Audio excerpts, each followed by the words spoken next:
So it's the NBA offseason right now, if you couldn't tell from like 3 of our last 4 videos. Yeah, I actually love this time of the year because teams are just so damn delusional. Teams are just lying to themselves like, oh, we're making great moves. Well, we're here to do some detective work and figure out who's actually winning the offseason.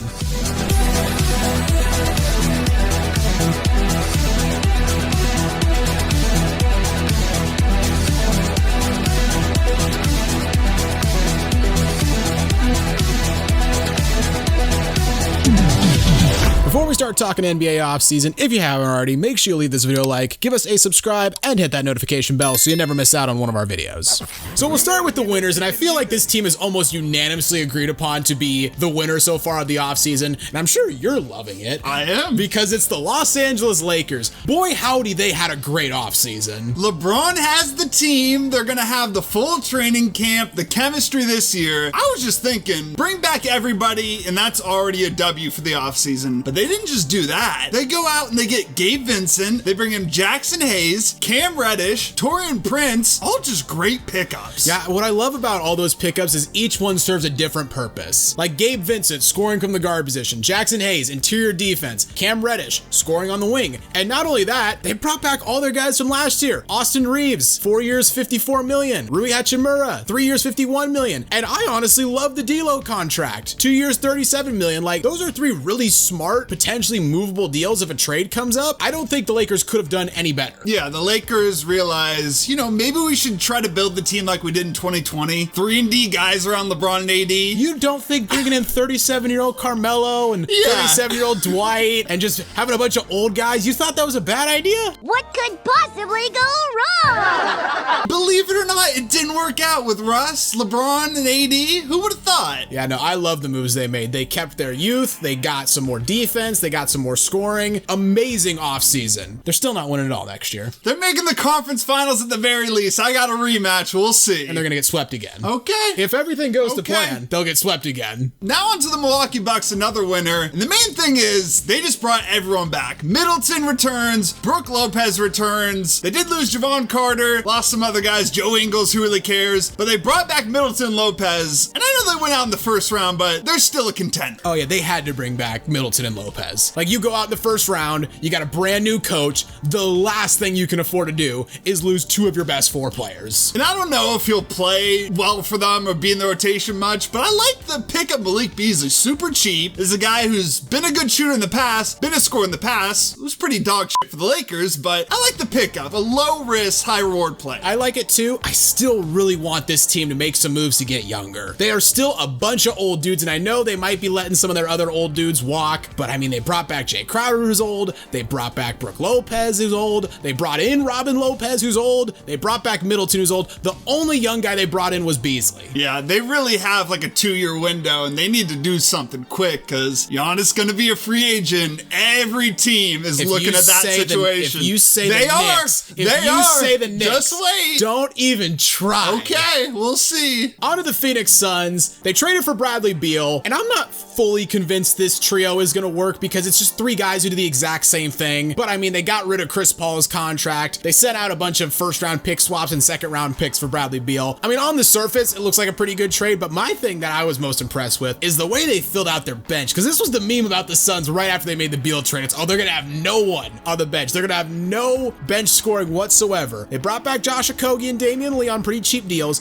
but they brought in Eric Gordon, Yuta Watanabe, Drew Eubanks. I feel like given how cash-strapped they are, they did a really good job of filling out their bench. And hell, maybe midseason they trade DeAndre Ayton for 2, role players. I mean, we saw Drew Eubanks last season. We know what that boy can do. The Shaq of Troutdale. Exactly. And Eric Gordon, he might be washed at this point. We're about to see, but for a guy basically on a minimum to score off the bench, to add some depth, I like that pickup as well. Can he give you 8 points off the bench? I think he'd give you at least 8. That's all he needs to do. And Yuta Watanabe, dude was a straight up sniper for the Brooklyn Nets. Yeah, he's got that relationship with KD. They played together. So yeah, great pickup as well. And I got to throw one more winner here at the end. It's your Knicks. Now, have they made any great moves in free agency? No, but they resisted the urge of trading for Paul George because we all know the Knicks 20 years ago, 15 years ago, 10 years ago would have sent the farm for Paul George, who is still decent, but he's definitely past his best. He's injury prone. I just got to say congrats to the Knicks for showing restraint. This was not the right move. It was a move they would have made in the past, and they didn't do it. You're absolutely right. I like how they just go out, they pick up a guy like Dante DiVincenzo, 4-year, $50 million deal. Another Villanova boy there. They're getting like all the Villanova players. Well, it's Northeast. And yeah, they're not as desperate anymore. I would like to see them package Julius Randle, Emmanuel Quickly, RJ Barrett, make a big move here soon. Maybe Embiid. Let's see where that goes. But stay steady for now. There's no need to rush into some sort of dumb move like they would in the past. Now the losers, and we gotta start. I hate to do it, but oh, how it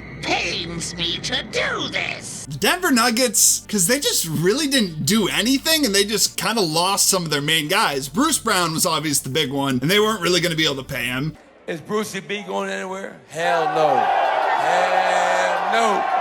Jeff Green dipped. I was kind of surprised by that, but he went to the Rockets. And you used your mid-level exception on Reggie Jackson. Not a huge fan of that move. Yeah, this offseason was going to be rough because there was no way they were keeping Bruce Brown. Like, even if they were, like, able to offer him, like, $10 million a year, he got $23 million a year from the Pacers. Yeah. He's not taking a $13 million pay cut. No one on earth loves Denver that much. They're still a great team. I still think they're going to be the best team in the West. But just based on the fact that they lost him and you lose Jeff Green, who was another big contributor, gotta put them in the loser category. They're still a great team, though. Yeah, I'm sure they're feeling fine. They're not even worried about it. They're still just celebrating. But ultimately, yeah, they didn't do anything and they lost a couple guys. Just how it is. The second loser is not a team. It's an individual. And it's James Harden. Because just from reports, it seems like there is no market for him at all. The Heat are all in on Dame. The Suns are probably out on him because what, are they going to trade Ayton for him? Oh yeah, the Sixers now have 2 centers.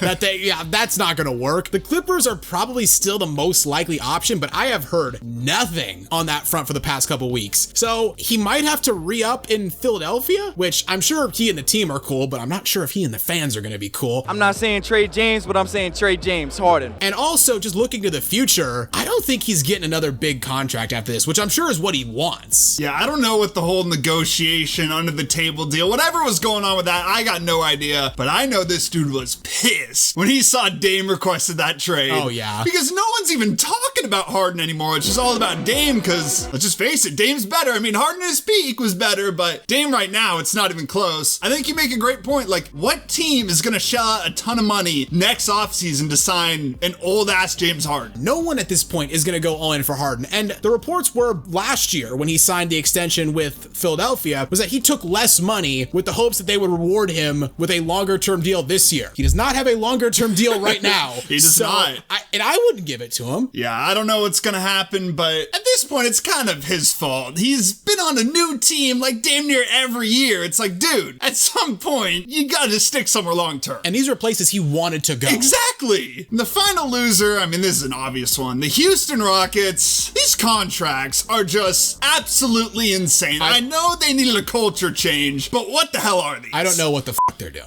I'm so confused by these moves. What the hell is this? They gave Fred VanVleet 3 years, $128. I know they have money to spend, okay? And Fred VanVleet at that money is not the worst. It's the Dylan Brooks contract that baffles me. 4 years, $80 million. I was convinced he would be lucky to get the mid-level exception from someone. And it's not so much that they're paying him a lot of money, it's that they're giving it to him for 4 years. Like, we talked about this a lot in our video we just put out on the summer of 2016. Like, if you want to give all these guys money because you got money to spend, that's fine. Don't lock yourself into it for 4 years. And the other thing I don't get about it, why are they loading up with all these guards? Van Vliet, they just drafted Amen Thompson, they got Jalen Green. Dylan Brooks really is almost kind of more of a guard. Like, what are they doing loading up with all these guards? Well, the thing I'm looking forward to the most is they now have Fred VanVleet and Dylan Brooks, so they're paying huge money. So both those guys are starting. Yes. You're not signing guys with that kind of money and then bringing them off the bench. So one of Jalen Green, Kevin Porter Jr., and probably Jabari Smith, one of them is going to have to come off the bench. How are they going to react going from being one of the stars to now coming off the bench? And we went over the winners and losers, but now we got a third category. We got the TBD category. Basically, these teams could go one way or another. And at first, we got the Heat and the Blazers. We all know why. Like, it's very obvious. This depends entirely on the outcome of the Damian Lillard trade. I think everyone basically agrees he's gonna get traded to Miami eventually. The question is what the package looks like. Are the Heat gonna give up too much? Are the Blazers gonna get enough? Who knows at this this point, I just want some young players and picks. I don't want Tyler Hero. I don't want Duncan Robinson. I just want either Jovic and Hawkins Jr., salary cap relief, and just a bunch of first round picks. Yeah, it'll probably be somewhere in between, and to be honest, not really the best situation for the Blazers, but it's kind of a win-win for both teams. The Heat, they needed that other piece. Dame is that piece. And the Blazers, we need to pick a direction. We got Scoot now. We can get some draft picks. We got Shaden. So I think it kind of works out for both teams. We'll just have to see what the package is. The next team is the Dallas Mavericks, and the main reason they're in this category is because of the Kyrie Irving deal. We'll have to see how it works out. At least it wasn't 4 years, but I do like some of the deals they made. Grant Williams can play. Rashawn Holmes could fit for them. I don't know. I kind of like what Dallas did. I like what they did too. Grant Williams is a sneaky good pickup. They also had another sneaky good pickup in bringing back Seth Curry. My problem with the Mavericks is the Luka-Kyrie pairing did not work. And for people who say, oh, they just didn't play that much together, neither did Booker and KD. And didn't they go like 8-0 in the regular season when they played together? I think so, yeah. So yeah, I don't want to hear that excuse. And also, they didn't really do much to address their biggest problem, which is the fact that with Luka and Kyrie on the floor, their defense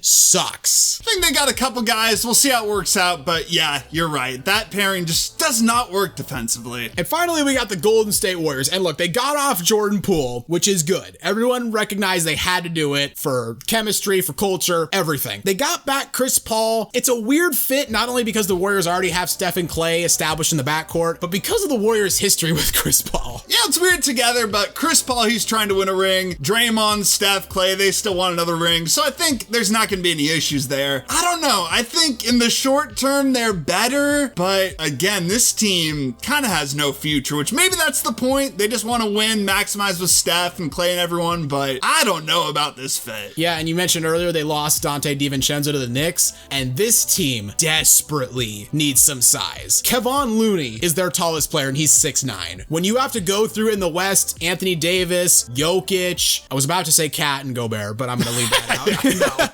But Jokic and Anthony Davis, those are the bigs you have to go through. And if Kevon Looney is really your only big and he's not known as a defensive stopper, you're gonna be in trouble. They're getting torched on defense. Yeah, 100%. That's the video, guys. Who do you think is winning the NBA offseason? I'd love to hear what you have to say in the comments down below. If you enjoyed the video, consider leaving it a like, as it really does help us out. And while you're here, why not check out some of our other videos as well? And don't forget to subscribe to Synthetic Sports.